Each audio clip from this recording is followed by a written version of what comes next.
Magandang araw, grade 8. Ito ulit si Sir Chidoro para mag-explain ang ating lesson number 8, ang rectangular coordinate system. So I hope na nanood kayo na maayos sa video na ginawa ko kahapon. Ngayon naman, may tayong bagong video, so kailangan nyo siyang panoorin ng maayos para mag-gets nyo kung paano gumagawa ng rectangular coordinate system. Ang topic na ito ay napakahalaga, ngunit kasi wala tayong magagawa kasi walang pasok, so kailangan ko siyang i-lesson here sa online. So ngayon, ano ba ang rectangular coordinate system? The rectangular coordinate system, also known as the Cartesian plane, is created by the French mathematician named René Descartes. So, ang basa dyan guys ay René Descartes. No, Descartes ang kanyang spelling. So, ito rin yung isa sa mga favorite ko talaga na mathematician, si René Descartes. So, sobrang favorite ko sa kanya, ginawa ko siyang IGN sa CODM. No? Ayan, so ito yung mukha ni René Descartes. Siya yung naka-discover ng concept ng rectangular coordinate system. So, ano ba ang itsura ng isang rectangular coordinate system? So, ang itsura niyan, para siyang ganito. Ayan ang rectangular coordinate system or tinatawag natin siyang Cartesian plane para mas madali na lang. No? So for this system, meron tayong dalawang lines dyan, isang pa-horizontal, isang pa-vertical, isang patayo, tsaka isang pahiga. And ayan ay mga number lines. So tinuro naman na siguro sa inyo nung elementary or nung grade 7 nyo kung ano ang mga number line. Ito yung mga lines na may numbers from negative, tapos yung gitna ay 0, tapos yung other side naman ay puro positive. Na kung mapansin nyo dyan, yung ating mga arrows sa bandang mga dulo ng lines, ang ibig sabihin ng mga arrow na yan, sila ay nag-extend ng walang katapusan. Ibig sabihin, ang mga lines na yan ay hindi lang hanggang 6, no? Nakadepende yan kung ilan yung ating kailangan na number at saka kung gaano kalaki yung space na ating ginagawa. So kung kailangan nyo ng kung marami kayong space sa papel, pwede kayong magawa ng lines na hanggang 20, 25, depende kung ilan din ang kailangan nyo. So kapag hindi naman kailangan ng sobrang laki ng graph, you can create naman maliliit na graphs lang or maliliit na Cartesian plane lang tulad itong nasa screen nyo ngayon. So yan sa screen nyo, may tayo hanggang 6 lang dyan. So sa paggagawa ng ating Cartesian plane, kailangan nakasakto yan doon sa mga guhit ng ating notebook. Kaya nga nire-require kayo ng mga math teachers nyo na gumamit kayo ng mga graphing notebook, yung mga notebook na may mga guhit-guhit dahil sa ating topic ng coordinate system. So, kailangan dito, pantay din ang pagkakagawa natin ng isang Cartesian plane. So, sa Cartesian plane, mapansin nyo dito, saktong-sakto rin ng guhit na yan na nakapatong sa mga guhit ng notebook nyo. At kada isang number, kailangan nakasakto yan sa kada isang guhit din tulad nito. Tulad itong part na to. Wait lang, sa yung marker ko to. So, yung part na yan, so ito yung 1, ito naman yung 2, ito yung 3, ito yung 4, ito yung 5. And ito naman yung 6 sa bandang dulo. Okay? So, kailangan sakto yan dyan. No? Pag gumawa tayo, bawal kayong gumawa ng Cartesian plane. So, wag niyong gagawin.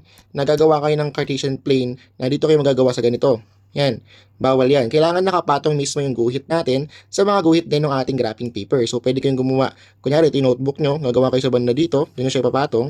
And tsaka sa guhit ulit na to. Pero bawal sa bandang gitna ng ating pinaka-graph. So, kailangan pag gumawa kayo kasi gagawa rin kayo ng sarili nyong ganito, kailangan marunong kayong gumawa ng sarili nyong graphing or graphing plane or graphing system. So, pag gumawa kayo, hindi kayo pwedeng gumawa basta-basta. Kailangan pantayan, gagamit kayo ng ruler, ng lapis para pwede siyang burahin ng maayos. Okay? So, pag gagawa kayo ng isang graphing plane na ganyan, ano ba tayong wala tayong dito graphing paper. Sige. So, unyari ito yung graphing paper natin, mag-drawing tayo ng isang graphing na system. So, gagawa kayo ng lines. Parang ganito. Gagawa kayo ng isang line pa ganyan. Tapos gagawa kayo isa pang line pa ganito. Yan. So, pwedeng ganyan. Kailangan sakto yung guhit natin. So, hindi tayo pwedeng gumawa ng basta-basta lang. So, bawal kayong gumawa ng ganito. Dito kayo mag-drawing bigla kasi trip nyo lang siya.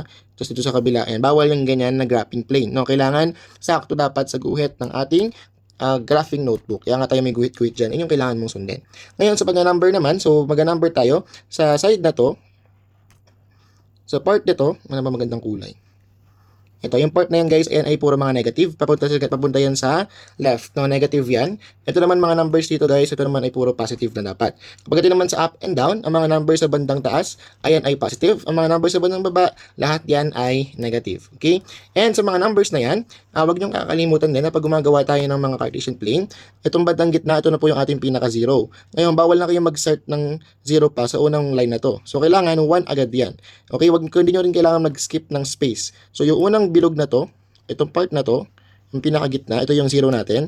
Dapat, after ng gitna na yan, yung unang guhit, o ito yung mga guhit na yun, yung mga nilalagay ni sir na mga mark, dapat dyan agad yung 1. Kaya hindi nyo pwedeng ilagay yung 1 sa pangalawa pang space. Bawal kayong mag-skip. Kailangan pantay-pantay ang pagkakagawa ng isang Cartesian plane. So, ganun pala mag-create ng plane. No? Wala pa tayo sa paggamit ng mismong plane na to. So, sa ating plane, may iba't ibang parts ng Cartesian plane. Ano ba yung mga parts ng Cartesian plane? So, the first one is the x-axis and the y-axis. So, paano ba nahanap ang x-axis at ang y-axis? So, sabi dito, the Cartesian plane is composed of two perpendicular number lines which are the x-axis and the y-axis. Ating balikan yung kanina. So, we have our two number lines dito. Etong line na nakahigang to. Wait lang. Okay, so yung line na nakahiga dito guys, itong part na to, yan. Ayan ang ating x-axis. Tandaan nyo ha, ayan po ang ating x-axis. And ito naman nakatayo, itong part na to guys, ayan ang ating y-axis. So yung x-axis at y-axis, sila ay nagka-intersect. Pag sinabi intersect, sila ay nagkatamaan o nagkabanggaan yung dalawang line na yan. Kaya nagkaroon tayo ng parang plus na malaki din sa part ng ating graph. And nung sila ay nag-intersect, so meron tayong line na nagawa, no? So meron tayong ginawa dito, sila ay nag-intersect parang ganito yun guys. Isang ganyan, isang ganito, nagkaroon tayo ng parang plus. And so parang plus na yan, meron tayong part dito sa gitna na meron silang intersection. Ngayon, yung intersection na yan, ang tawag dyan ay origin. Ito yung pangalawang part. Napiyok na naman si sir. Ito yung pangalawang part ng ating Cartesian plane, okay? Si origin. So origin is the point at the center of the intersection of the two lines. Ito yung gitnang-gitna, no? At ang tawag sa coordinate ito ay 0, 0. So pag pinapahanap ang coordinate, ayun ay 0, 0. Pag sinabi natin 0, 0, 0 ang value niya sa x, 0 din ang value niya para sa y. No, kapag makita niyo dyan sa x-axis niya, ito yung ating x-axis. Ito yung y-axis, nakatapat yung bandang gitna na yan sa 0. No, so 0 kasi yung gitna. And sa y din, 0 din siya. So ito pong part na bilog na yan, ayan ang ating origin. Okay? So origin, ang pinagmulan ng mga points na yan sa bandang gitna, kaya tinawag siyang origin. Tandaan po ang term, ang gitna ay ang origin. Okay? Now, after natin malaman ang origin, we also have what we call quadrants. Ang quadrants ay ang mga division ng ating plane. Pag sinabi natin quad, from the root word na quad, ayan ay 4. So, meron tayong 4 na bahagi ng ating plane. Ang quadrant 1, quadrant 2, quadrant 3, at quadrant 4. Ang mga quadrants na yan ay pinangalanan counterclockwise. Pag sinabing counterclockwise, mapapansin nyo sa mga pictures na nandito, sa bandang baba, itong part na to guys. Ayan, itong picture na to. Ayan, no? So, ito yung 1, ito yung 2, ito yung 3, ito yung 4. Umaga ito yung region 1, region 2, region 3, region 4 ng ating pinaka-plane. Ang tawag sa kanya ay quadrant. 4 yan. Huwag niyong kakalimutan yung pagkakapangalan sa kanya. Hindi kayo pwedeng magkabalik-baliktad ng pangalan dyan. Ang quadrant 1 ay makikita natin dito. Ito ang ating quadrant 1. Burahin lang ni sir to guys. Okay. So ang quadrant 1 ay nasa part na to. Ito ang ating quadrant 1. Ito naman pangalawa, lilipat kay guys sa katabi niya, ito yung quadrant 2. So, pag sinabi natin counterclockwise, ang ikot ng ating pinaka magpapangalan ay pag ganito. Okay? Pag ganyan siya. Ngayon yung counterclockwise. So, 1 muna dito, and then 2, and then 3 po. Ito po yung ating 3. Ito naman po si quadrant 4. So, ayun yung tamang pagpapangalan. Huwag niyong papalik-palik rin yan kasi sa may mga tanong tayo na pinapahanap kung saan quadrant na bibilang isang point. So, kapag hindi nyo alam yung location ng quadrant na yun, magkakamali kayo. Okay? So, ayan ang ating mga quadrants. Next tayo, we also have our ordered pairs. Ito yung isa sa mga pinakamahalaga dapat alam nyo kung ano ba ang isang ordered pair. So, ang ordered pair po ay isang point na kung saan meron siyang partner ng x and y coordinates. No, tinatawag din siyang coordinates. So, paano ba ang itsura ng isang ordered pair? So, ang ordered pair, so halimbawa may nakita kayong number na nasa loob ng parentheses. Ito ang itsura niya. Ito ang isang ordered pair. Halimbawa, 2, 5, ganyan. 2, tapos comma, tapos 5. Ang tawag dyan ay ordered pair. So, ang ordered pair, yung unang number dito, ito yung kanyang x. Yung pangalawang number, yun naman ang kanyang y. So, sa isang ordered pair, sa isang coordinate, dalawa lagi yan. Isang x, tsaka isang y. Hindi yan pwede magkabaliktad na x mo yung 5, y mo yung 2. Pwede naman siya mangyari na 5 to ganyan. No, kaso nga lang, kapag 5 to siya, 5 ang x mo, tapos 2 naman ang y natin. And sa mga ordered pair, allow din tayo magkaroon ng negative. Kasi nga po sa ating mga number sa screen natin sa Cartesian plane, mayroon tayong mga negative. So, pwede tayo magkaroon ng negative 3, tapos positive 5. Pwede yung mga ganyan. Pwede naman pareha silang negative, o negative 3, negative 4. Okay lang din yan. Kasi nga may mga negative tayo mga numbers, tulad ng mga yan, sa ating Cartesian plane. And possible din tayo magkaroon ng 0. So, pwede maging 3, 0, pwede maging 0, 3, pwede din sila maging parehas 0, 0. At kapag 0, 0 siya, ito nga po yung ating origin, o yung bandang nasa gitna. No? So, 0, 0 ang coordinates or ang ordered pair ng ating origin. So, ang ordered pair, lagi siyang dalawang number. Tandaan nyo lagi, yung unang number ang x, ang pangalawang number ang ating y. Okay? And sa paggagawa ng ating mga ordered pairs, hindi siya pwedeng pagpalitan ng pwesto. Bawal din kayong malito. Tandaan nyo lagi ha, kapag unang number x siya, titingin lang kayo sa x-axis. Kapag naman y, yun naman po ay nasa y-axis. Balik tayo sa ating next slide. After ng ating ordered pairs, we have our abscissa and our ordinate. So, ang abscissa, ito yung tawag dun sa x sa ating ordered pair. Diba, meron tayong dalawang number sa loob ng ating parentheses. Yun yung ating ordered pair, parang ganito. So, kunyari we have 3 and then 7. So, yung unang number, ito yung ating 3. Ayan. Yung 3 na yan, ang tawag sa kanya ay abscissa. Okay, yung unang number. Ayan si abscissa. Okay? Kapag tinapahanap si abscissa, ang lalagay nyo lang is yung unang number sa loob ng ating parenthesis. And kung ayan si abscissa, yung pangalawa naman pong number, ang tawag sa kanya ay ordinate. Okay? Dun sa ating given kanina, na 37. So, we have 37 ulit. So, this time po, ang atin po dito magiging ordinate ay yung 7. Ang tawag dyan ay ordinate. Ulit, yung x po ay abscissa, yung y naman po ay ordinate. Yan ang mga terms na tawag sa ating ordered pairs. O ngayon, let's have our examples. Sa unang part ng ating pag-explain ng examples, we will learn muna kung paano mag-locate ng points. Okay, paano ba sabihin sir na pag-locate? So, hahanapin natin kung saan ba siya nabibilang, saan ba dapat nakalagay ang mga points na ito. Okay, let's start with the first point. Itong point na 3, 2. So, sa paghahanap ng ating point, katandaan natin itong mga following na mga symbols na yan. So, for our quadrant 1, tingin tayo sa part na to guys, ito yung quadrant 1. Ito yung quadrant 1, no? So, quadrant 1, mapapansin nyo dyan, nakalagay dito na ang numbers daw sa quadrant 1 ay parehas silang positive. So, positive ang x, ay naharangan ko pala, sorry. Positive ang x, positive din ang y. No? So, ibig sabihin yan, kapag kailangan nating hanapin ng isang point na nasa quadrant 1, dapat parehas positive yung number niya. Positive dapat yung unang number na to, at yung pangalawa rin dapat na number ay parehas positive. Paano ba nalalaman yan, sir? Kung papansin niyo itong part na to, tingin lang kayo sa quadrant na yan. Ito kasi yung quadrant 1, no? Itong area na to. Okay, lahat na nandyan. Kung papansin niyo dito sa part na yan, yung part niya ng y, ito yung part niya ng y, lahat ng numbers dyan sa part ng arrow na yan, lahat 10 positive kasi pataas siya, no? So, yung y mo dito, ito yung ating y, positive siya, no? And then, yung part naman dito ng x sa bandang baba, n naman po, ayan din ay nakalagay na positive. So, lahat ng numbers dito sa x at saka sa y ay positive din. Kaya yung ating coordinate ay dapat, parehas din po dapat siyang positive. Ngayon, pagdating naman natin sa quadrant 2, lipat tayo ng quadrant 2. So, for quadrant 2 naman, mapansin nyo dito, naging negative and positive siya. Bakit siya naging negative and positive? Kasi itong part na to ng x, siya ay negative. No, yung mga numbers dyan, puro yung negative. And yung part naman ito na y ay positive. So, yung ating x ay negative, yung y mo ay positive, quadrant 2 ang point na yon. And, kapag naman po sa ating ginawang point, layan ko lang ito i-eraser guys. Okay? Ay nasa bandang quadrant 3, siya ay magiging parehas negative. Kasi itong part na to ng x at yung part na to ng y ay parehas negative na. So, negative ang x mo, negative ang y mo kapag quadrant 3. And kapag naman po quadrant 4, nakalagay dyan to ay positive, negative. Kasi yung x po natin ay positive at yung y natin ay negative. So, ito ang mga symbols niya. Tandaan nyo, pag tumitingin kayo ng point, ang unang kailangan tignan ay x muna bago ang y. Okay? Sa number 1, o sa ating first point, ang given natin dito, ito tayo sumuna sa una guys, no? So, 3, 2. Mapapansin sa number 1, 3, 2 yung number. Yung 3 ay positive, yung 2 ay positive din. So, kapag positive yung 3, positive yung 2, parehas silang positive, magfo-fall yan sa part na to. Kasi parehas positive siya. So, lalagay nyo dito is quadrant 1, or pwede naman ding Q1 na lang. No? Q1 or quadrant 1. Kasi parehas silang positive. Ngayon, sa pangalawa, ito tayo sa pangalawa, we have 4, negative 5. So, titignan nyo yung number. Yung unang number na 4, ito ay positive. And yung pangalawang number ay negative. So, kapag positive and negative siya, tandaan nyo dapat yun ay nasa bandang quadrant 4. Lalagay nyo dito, quadrant 4. Kasi po ito ay positive and negative. Okay?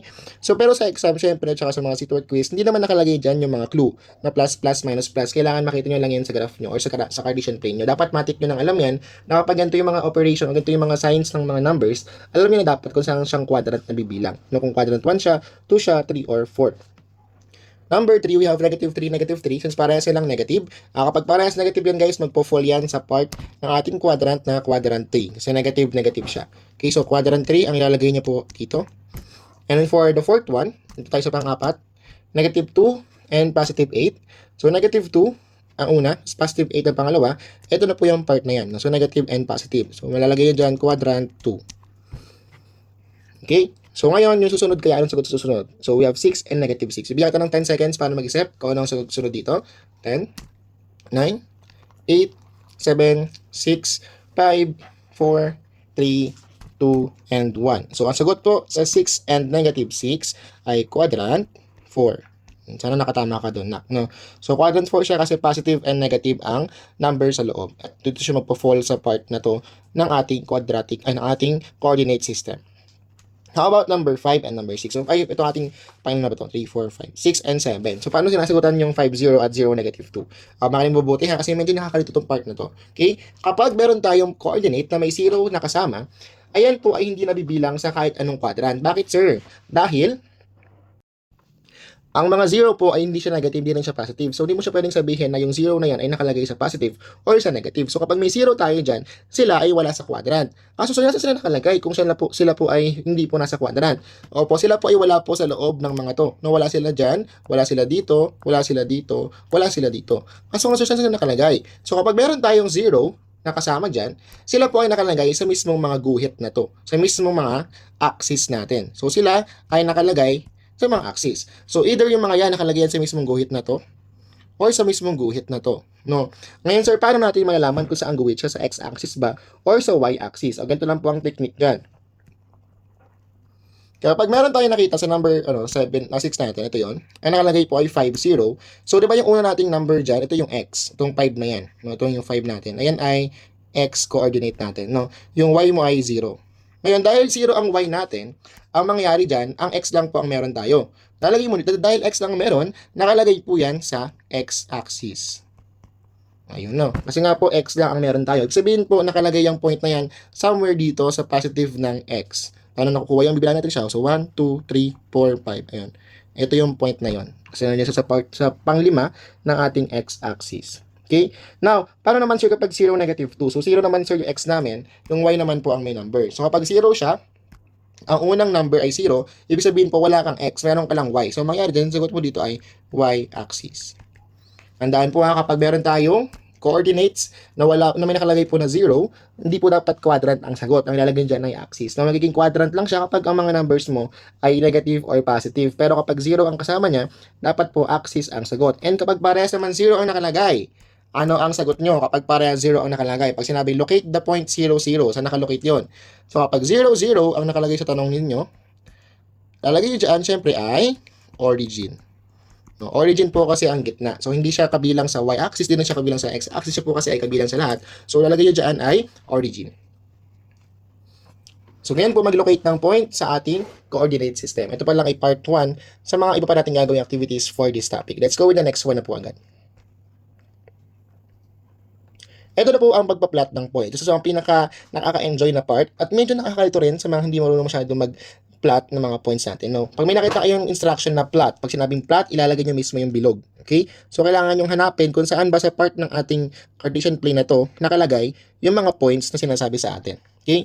So, ngayon, paano ba tayo nagpa-plot? So, let's start muna sa una. Okay, so let's start sa point ng 3, 2.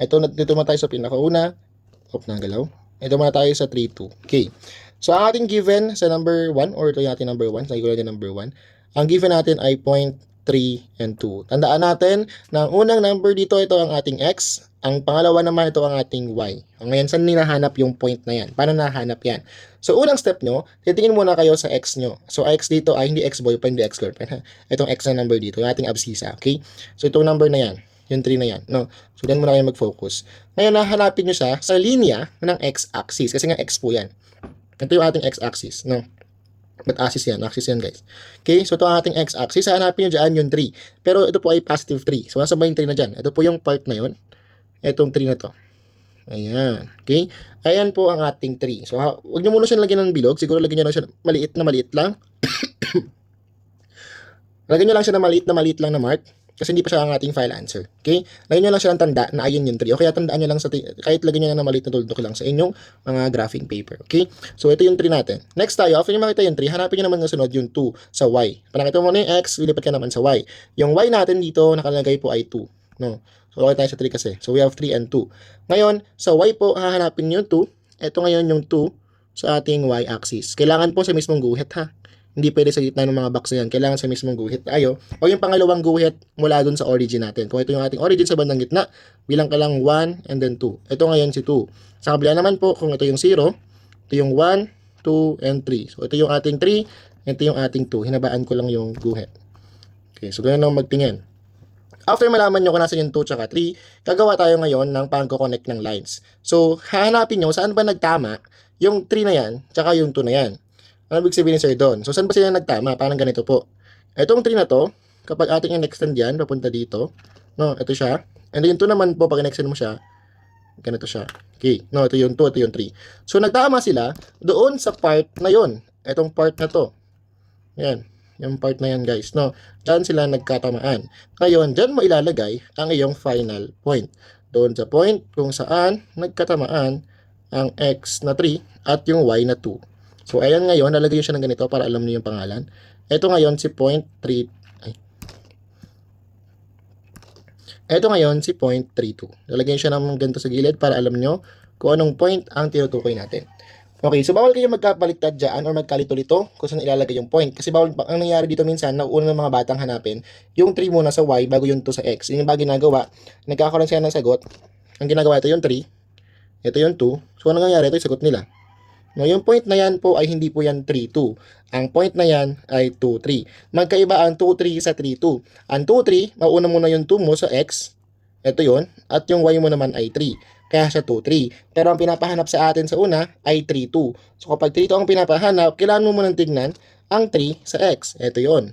No, itong part na to. At yung 2 naman po ay sa y. So ayun na pinagkaiba ng 3, 2 sa 2, 3. So hindi kayo pwedeng malito dyan kasi kapag nagkamali kayo ng pag-plot ng points, magkakamali yung buong graph natin. So may very important na dapat tama kayo maglagay ng points. Okay, next tayo. Ayun ang nangyayari.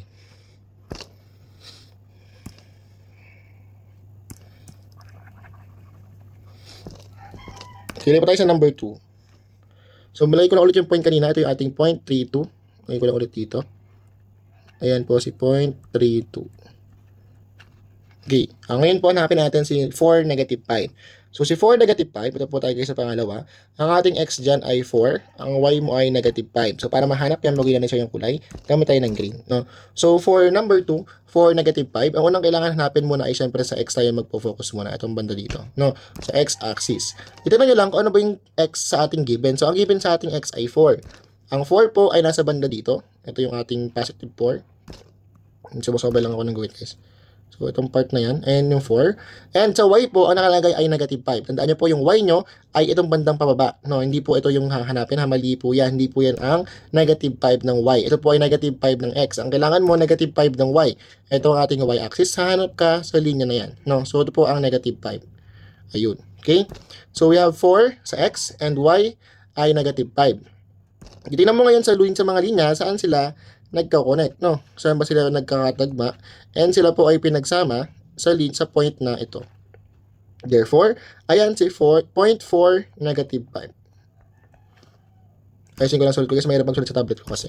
Okay, so 4 negative 5 ang point na yan. So, para ma-check nyo kung tama sagot nyo, kailangan nakatapat yan muna sa 4 ng x at sa negative 5 ng y. No? So, titignan nyo dito, nakatapat siya. Doon, nakatapat siya dito sa 4, nakatapat siya dito naman sa negative 5. So, hindi doon dapat ang itsura. So, hindi pa naman magkabaliktad. Bawal nyo rin ilagay yan ng negative 5 and then positive 4. No? So, kailangan tama. Tandaan nyo ha, x ang unang kailangan hanapin. At pag sinabi natin ni sir na x, kailangan mag-focus muna kayo sa line na nakahiga bago yung line na nakatayo. Ganun kayo dapat magpa-plot. Hindi nyo siya pwedeng ibali-baliktad ng plotting. Okay? So, ito na ating 1 at saka number 2. Lipat tayo ngayon sa number 3.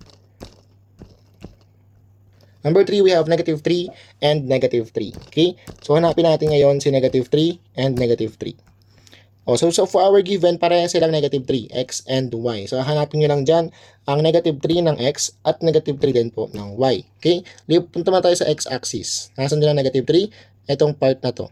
Ayan, si negative 3. Kailangan sa guhit mismo, kaysa yung guhit ng ating notebook ng mga box, dapat doon kayo maglalagay ng marking. Okay? Yung marking na yan guys, di naman siya required gawin. Mas okay na walang marking yan para mas malinis yung ating gawa. Tulad doon sa screen ngayon, binubuno ko yung mga markings natin. Pwede kayong gumamit ng lapis muna sa marking, just tagburahin nyo lang siya, pinakuha nyo na yung mismong point.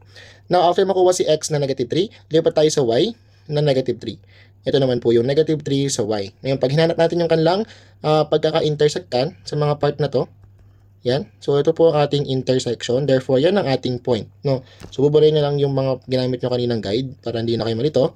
And then, lagay nyo lang din po yung pangalan na to kahit sa side naman, kahit sa gilid o sa baba o sa taas para mayroon lang kayong guide kung ano pong point yung ginamit natin.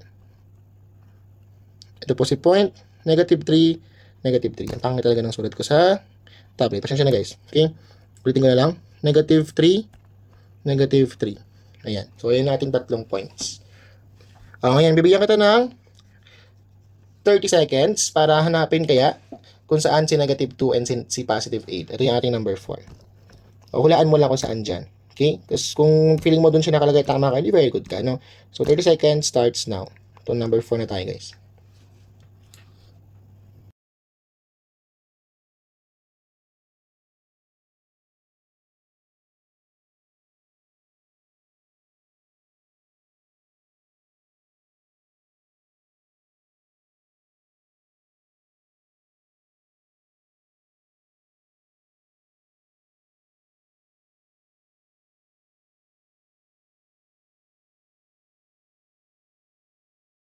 Okay, tapos na yung oras na binigay ko sa iyo. So, sana tama ka dito sa hula mo for the next location, no? So, we have negative 2 and 8 for our number 4. So, ang point na yan ay nakalagay, sana tama ka dito, or sana tinaray mo man lang, no? So, ito ay nakalagay sa part na ito. Ayun. Nakatama ka kaya? So, ikaw lang makakaalam niyan, no? So, bakit po dyan, sir? O, check natin. So, ang given natin ay negative 2 and 8. So, ang x mo dito ay negative 2, ang y mo ay positive 8.